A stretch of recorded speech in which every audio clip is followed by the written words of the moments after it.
दोस्तों तुम्हारा भाई जोगिंदर नहीं सॉरी मुकर्रम सारी नॉलेज दे देगा तुम्हें आज पेंट की। दोस्तों अगर आपने भी मूड बना लिया है एक अच्छी सी साफ सुथरी दुकानदारी करने का, तो देखिए पेंट से बढ़िया कोई बिजनेस मुझे नहीं लगता कि इसमें हो। क्योंकि देखिए कोई सा भी बिजनेस है ना, उसमें बहुत ज़्यादा उतार चढ़ाव है। एक पेंट का बिजनेस ऐसा है कि इसमें बहुत कम उतार चढ़ाव है और एक साफ़ सुथरा बिजनेस है। सिर्फ इसमें आपको एक लिमिटेड जो लागत है वो लगानी पड़ेगी और बाकी आपका जो काम है बहुत ही बिंदास वाला चलेगा एकदम से। दोस्तों सबसे पहले मैं अपना इंट्रोडक्शन देना चाहूँगा। मेरा नाम मुकर्रम खान है और जो जगह है ये सिहाली जागीर गाँव है और मैं जो बिलोंग करता हूँ हसनपुर कस्बा है एक, जो कि अमरोहा ज़िले में आता है यूपी के। तो फिलहाल चलिए शुरू करते हैं एक बार फिर से। तो देखिए हम आपको जो जानकारी दे रहे थे कि पेंट की दुकान अगर आपने खोलने का मूड बना लिया है तो कुछ चीज़ें हैं जो आपको जो है बहुत ज़रूरी समझने की हैं। तो देखिए स्टार्टिंग में सबसे पहले आप जो है बिल्कुल मत जुड़ना जी कंपनी से जुड़ेंगे ना तो बहुत ज़्यादा आपको जो है ना निराशा हाथ लगेगी। और जब स्टार्टिंग में आप नया कोई भी काम शुरू करने वाले हैं तो कंपनी आपको महंगा माल देगी, क्योंकि आप इतनी रकम में माल नहीं उठा सकते जितना कि होलसेलर उठाते हैं और आपको माल मिलने वाला है महंगा। तो भैया जी सीधी सी बात यह है कि होलसेलर से माल उठा लो भैया और फ़ायदा उठा लो।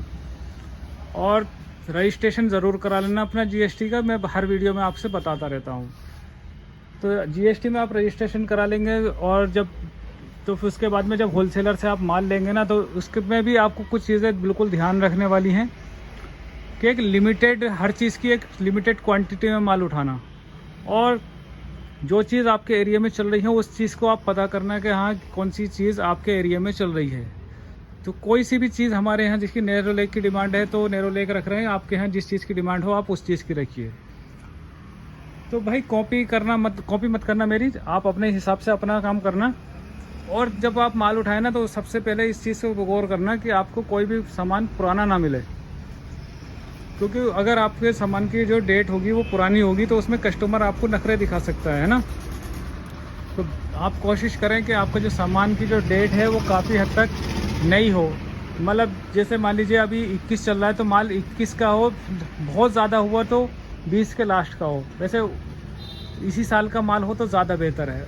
और ऐसा मत ले लेना कि 2 से 3 साल पुराना माल उठा लें तो भाई देखिए वो चीज़ ख़राब हो जाएगी, बिकने की नहीं है, आपका नुकसान हो जाएगा, सीधी सी बात है। और एक बात और समझानी है कि अगर आपके पास में बहुत ज़्यादा पैसा भी है, मान लीजिए आपका मूड है कि मैं दुकानदारी में 10 से 20 लाख रुपए एकदम से स्टार्टिंग में लगा दूं, तो ये गलती बिल्कुल मत करना भाई, उसमें आपको नुकसान हो जाएगा। नुकसान क्या हो जाएगा, देखिए रखे एकदम से तो माल बिकता नहीं है। कोई आपके इंतज़ार में नहीं बैठा कि हाँ नई दुकान खोली है भाई इनसे ही माल लेंगे, तो उसमें क्या होता है नई दुकान पे कस्टमर आसानी से चढ़ता भी नहीं है और नए दुकानदार को ना बेवकूफ़ भी बहुत बनाता है कि भाई आप ये सामान महंगा दे रहे हो और पीछे इतने रुपए का मिल रहा है। तो क्या है उसमें आपका बेवकूफ़ भी बहुत ज़्यादा बना सकता है कस्टमर। तो अगर आप हल्के सामान लेकर आएंगे थोड़ा तो मिजाज को आप देखिएगा कस्टमर के, मार्केट के कि हाँ क्या चल रहा है, कैसे चल रहा है, कितने रुपए का बिकता है, कहाँ पे किसकी दुकान पे से माल कितने के रुपए का आया। तो इस चीज़ को भी आप बहुत ज़्यादा गौर करने वाली बात है।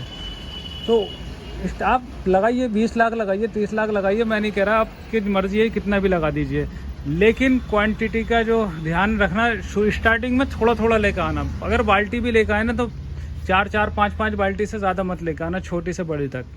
ये नहीं कि आपने 20 25 बाल्टियाँ उठा ली तो उसमें आप जो है नुकसान उठा जाओगे। तो नई दुकानदारी में ऐसा नहीं होता। देखिए हर चीज़ की नॉलेज कस्टमर खुद देता है, पेंटर खुद देता है कि भाई ये चीज़ लेकर आओ, वो चीज़ लेकर आओ। तो इसमें नैरो लेक अभी क्या है, अगर आपकी बिल्कुल नई दुकानदारी तो मशीन भी एकदम से मत लगाना, डिसीज़न लेने में थोड़ा सा टाइम लगाना, बैठना मार्केट में, चाहे आपको खाली ही क्यों ना बैठना पड़े कुछ दिन। और उसके बावजूद आपको इतनी नॉलेज हो जाएगी कि मेरे जितने बता रहा हूँ ना उससे कई गुना ज़्यादा नॉलेज आपको खुद हो जाएगी। तो दोस्तों आखिर में एक बहुत ही ज़्यादा ज़रूरी बात मैं आपसे शेयर करना चाहूँगा। वो बात यह है कि आप कभी भी ऐसे होलसेलर के चक्कर में मत पड़ जाना जो कि नकली पेंट की बाल्टियों का व्यापार करता हो। ये समझ लीजिए, क्योंकि कंपनी इसमें क्या है, सील तो देती नहीं किसी भी कंपनी, कोई सी भी कंपनी हो, एशियन हो या नैरोलैक या बर्जर ब्रिटिश, कोई सी भी हो, XYZ, कोई भी कंपनी आपको सील नहीं देती है। तो काफ़ी जो दुकानदार हैं आजकल, देखिए धोखाधड़ी का बहुत ज़्यादा बाज़ार गर्म है। तो भाई देखो इस चक्कर में मैं बार बार कह रहा हूँ, इस चक्कर में मत पड़ जाना कि किसी ऐसे दुकानदार से आप माल उठा लें स्टार्टिंग में जो इस चीज़ का नकली यानी मिलावट के माल का व्यापार करता हो। क्योंकि कुछ लोगों से मैंने सुना है कि कुछ ऐसे औजार ऐसे बना लेते हैं कि जे इनको जो है ना, इनकी जो सील ये है, ढक्कन को ऐसे उठाया और लोटा पलटी करा, सस्ता माल पलटा, कुछ डिस्टेम्बर पलटा, इस तरीके से।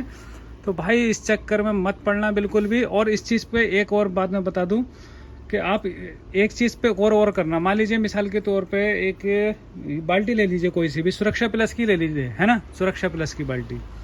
तो सुरक्षा प्लस की जो बाल्टी है 20 लीटर की, उसमें क्या है, टोकन निकलता है, 50 से 100 रुपये का टोकन निकलता है, ठीक। उसमें आप जब आप माल रखें तो उसमें आपको पता कब चलेगा, जब आपका माल उठेगा और मान लीजिए पेंटर शिकायत करे या फिर आपका जो बाल्टी का कूपन लेकर आएगा ना आपके पास, तो आप देखना कि जो आपने माल उठाया है उस पर क्या डेट है, उस बाल्टी के ऊपर क्या डेट है और कूपन के ऊपर क्या डेट है। तो कूपन की डेट पुरानी नहीं होनी चाहिए बाल्टी की डेट से। तो अगर ऐसा इस कंडीशन में अगर ऐसा होता है कि अगर कूपन जो निकलता है 50 रुपये 100 रुपये का, अगर उसकी डेट पुरानी है और बाल्टी की डेट नई है, तो समझ लीजिए माल आपका 100% कुछ ना कुछ धोखा हुआ है उसके अंदर। तो भाई देखिए, अगर ऐसा है तो आप बिल्कुल सतर्क रहना। मैं ये नहीं कह रहा कि आप जो है कंपनी से माल मत उठाना। कंपनी के लायक अगर आपका बजट है तो भाई कंपनी से ज़रूर उठाएं, वरना होलसेलर ऐसा चुनें जो देखिए आपको खुद समझदार हैं कि जो बदनाम ना हो और जो इस तरह का व्यापार ना करता हो। तो उम्मीद ये है कि वीडियो आपको अच्छी लगी होगी, समझ में आई होगी। प्लीज़ अगर अच्छी लगी हो, समझ में आई हो, तो लाइक शेयर सब्सक्राइब करना ना भूलें। Okay, bye bye.